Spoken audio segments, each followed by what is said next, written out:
Must try ആണ്. Gravy ഒരു രക്ഷയില്ല. Hello, welcome back to my YouTube channel. ഇന്നിപ്പോൾ ചെറിയൊരു വ്ളോഗുമായിട്ടാണ് ഞാൻ വന്നിരിക്കുന്നത്. അപ്പോൾ ആദ്യം തന്നെ കൊഞ്ച് റോസ്റ്റ് ഒരു വ്യത്യസ്ത രുചിയിലാണ് വെക്കുന്നത്.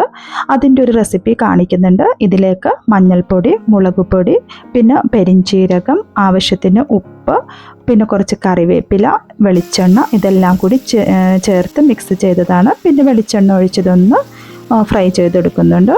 അപ്പോൾ ഇതാ ഒരു വശം ഫ്രൈ ആയി വന്നിട്ടുണ്ട്. ഇതൊന്ന് തിരിച്ചിട്ട് കൊടുത്ത് മറുവശവും ഫ്രൈ ആക്കി ഇടാൻ വേണ്ടി തിരിക്കുന്നുണ്ട്.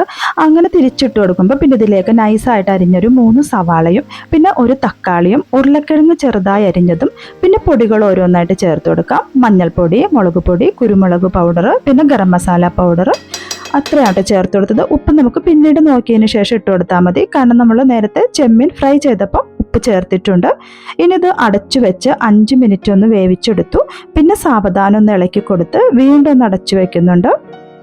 അപ്പോൾ ഇതിൽ വെള്ളം ഇപ്പോൾ ഇട്ട് കൊടുക്കേണ്ട ആവശ്യമില്ല കേട്ടോ. ആ തക്കാളിയുടെ നീരെല്ലാം ഇതിലൂടെ നല്ലതുപോലെ ഇറങ്ങുന്നുണ്ട്. അപ്പോൾ ഈ ഒരു ടൈമിൽ എനിക്ക് അല്പം പൊടികളും കൂടി വേണമെന്ന് തോന്നി. എരിവൊക്കെ കുറവ് പോലെ തോന്നി കേട്ടോ. അപ്പോൾ മുളക് പൊടിയും മല്ലിപ്പൊടിയും കൂടി വീണ്ടും ചേർത്ത് കൊടുത്തു. ഇപ്പോൾ ദാ കുറച്ച് വെള്ളം കൂടി ഒഴിച്ച് വീണ്ടും ഒരു 10 മിനിറ്റോളം കുക്ക് ചെയ്തെടുക്കുന്നുണ്ട്. പിന്നെ അവസാനം മല്ലിയിലയും കൂടി ചേർത്ത് കൊടുക്കാം. ഇനിയിപ്പോൾ ഇത് ചൂടോടുകൂടി തന്നെ സെർവ് ചെയ്യാം. നല്ല ടേസ്റ്റി ആയിട്ടുള്ളൊരു റെസിപ്പിയാണ് ഇത്. എന്തായാലും ട്രൈ ചെയ്ത് നോക്കണം. ഇതിപ്പോൾ നല്ല തിക്ക് ഗ്രേവി ആയിട്ട് നമുക്ക് ചോറിൻ്റെ കൂടെയും ചപ്പാത്തിയുടെ കൂടെയൊക്കെ സെർവ് ചെയ്യാവുന്നതാണ്.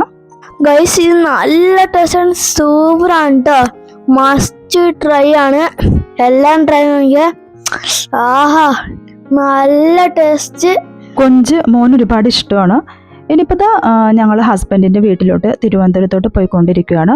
അപ്പോൾ രാവിലെ ഇറങ്ങി ബ്രേക്ക്ഫാസ്റ്റ് ഒന്നും കഴിക്കാൻ നിന്നില്ല. അതുകൊണ്ട് തന്നെ മോന് ചെറുതായിട്ടൊന്ന് വൊമിറ്റിംഗ് ടെൻഡൻസി ഉണ്ടായിരുന്നു കേട്ടോ. രാവിലത്തെ യാത്ര കുട്ടികൾക്ക് പറ്റില്ല. അപ്പോൾ പുളിമിഠായി ഉണ്ടല്ലോ, അത് കുറച്ച് പുളി പോവുകയാണെങ്കിൽ ഛർദ്ദിക്കത്തില്ല എന്ന് വിചാരിച്ചിട്ട് ആളത് ചപ്പിക്കൊണ്ടിരിക്കുകയാണ്.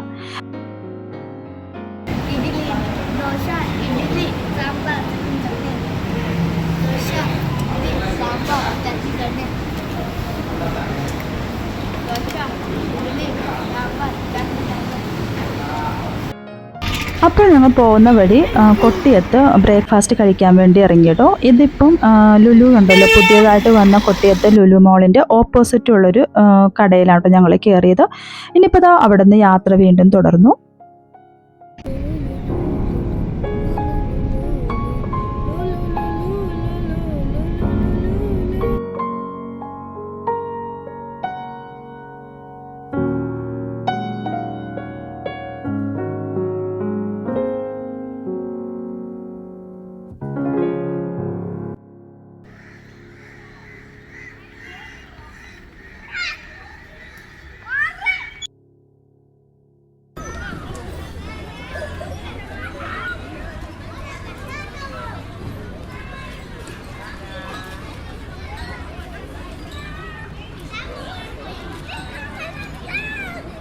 അപ്പോൾ ഞങ്ങൾ ഉച്ചയ്ക്ക് ഫുഡെല്ലാം കഴിച്ചു.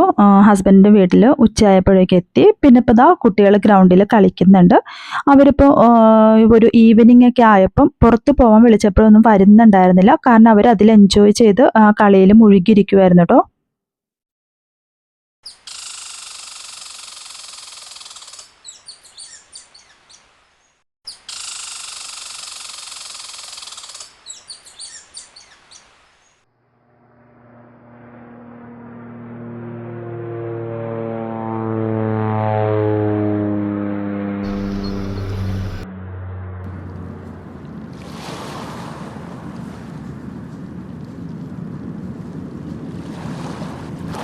പിന്നെ ഞങ്ങൾ വിഴിഞ്ഞത്തോട്ടാണ് കേട്ടോ വന്നത്. പ്രത്യേകിച്ച് അവിടെ കാണാനൊന്നുമില്ല, ജസ്റ്റ് ഈ വേവ്സ് വരുന്നതും പിന്നെ ആ ഒരു ഹാർബറൊക്കെ കണ്ട് കുറച്ച് നേരം കുട്ടികൾ നല്ല ബോറടിച്ചു. അവർക്കിതൊന്നും ഇഷ്ടമായിരുന്നില്ല. അവർക്ക് എവിടെയെങ്കിലും പാർക്കിലോ അങ്ങനെ എന്തെങ്കിലും കളിച്ച് മറിയണം. അതിനുള്ള സ്പേസ് ഒന്നും അവിടെ ഇല്ലാത്തതുകൊണ്ട് തന്നെ അവരുടെ ഈ ഒരു സ്പേസിൽ കുറേ നേരം എഴഞ്ഞ് ആ ഒരു സ്ലൈഡ് പോലെ കളിച്ച് അങ്ങനെയൊക്കെ ടൈം പാസ്സാക്കി കേട്ടോ.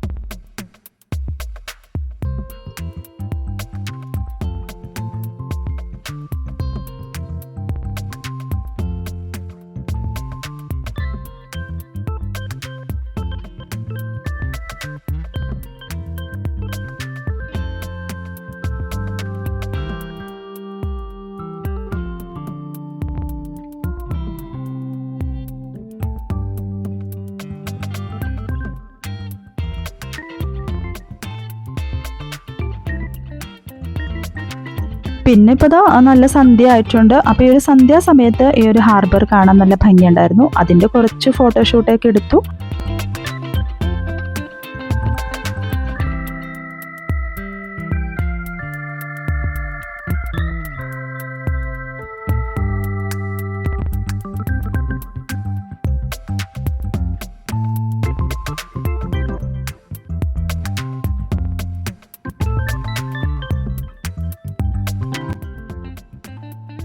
പിന്നെ ഞങ്ങൾ അവിടെ നിന്ന് നേരെ പോയത് ശംഖുമുഖത്താണ് കേട്ടോ. ഇനിയിപ്പോൾ കുട്ടികളുടെ ആ ഒരു പിണക്കം മാറ്റുന്നതിന് വേണ്ടി അവർക്ക് അല്പം സ്വീറ്റ് കോണൊക്കെ വാങ്ങിച്ചു കൊടുത്തു. അവർ നല്ല കരച്ചിലും ബഹളമായിരുന്നു. പാർക്കിൽ കൊണ്ടുപോയില്ല, അവർക്ക് കളിക്കാൻ പറ്റിയില്ല, കളിക്കാനുള്ള സ്പേസ് കിട്ടിയില്ല എന്നൊക്കെ പറഞ്ഞ് നല്ല ബഹളമായിരുന്നു കേട്ടോ. പക്ഷേ കുറച്ച് ആ ഒരു കരച്ചിൽ മാറ്റുന്നതിന് വേണ്ടി ഇങ്ങനത്തെയൊക്കെ സാധനങ്ങൾ കൊടുത്തിട്ടൊന്ന് ഒതുക്കി നിർത്തി. പിന്നെ ഞങ്ങൾ രാത്രിയിലത്തെ ഫുഡ് കഴിച്ചതിന് ശേഷം ഇനിയിപ്പോൾ ഇതാ കൊല്ലത്തേക്കുള്ള യാത്രയാണ് കേട്ടോ. തിരിച്ച് ഒരു 11:30 ആയിട്ടുണ്ട്. നല്ല വൈകിട്ടുണ്ട് അവിടെ നിന്ന് ഇറങ്ങിയപ്പം. വീട്ടിലെത്തിയപ്പം ഏകദേശം 12:30-1 മണിയോളം അടുത്തിട്ടുണ്ട്. അപ്പോൾ ഇത്രയേ ഉള്ളൂ കേട്ടോ ഇന്നത്തെ വ്ലോഗ്. ഇഷ്ടമായെങ്കിൽ സബ്സ്ക്രൈബ് ചെയ്യാനും ഷെയർ ചെയ്യാനും ലൈക്ക് ചെയ്യാനും കമൻറ്റ് ചെയ്യാനും മറക്കരുത്. അടുത്ത വീഡിയോയുമായി കാണുന്നത് വരെ ബൈ.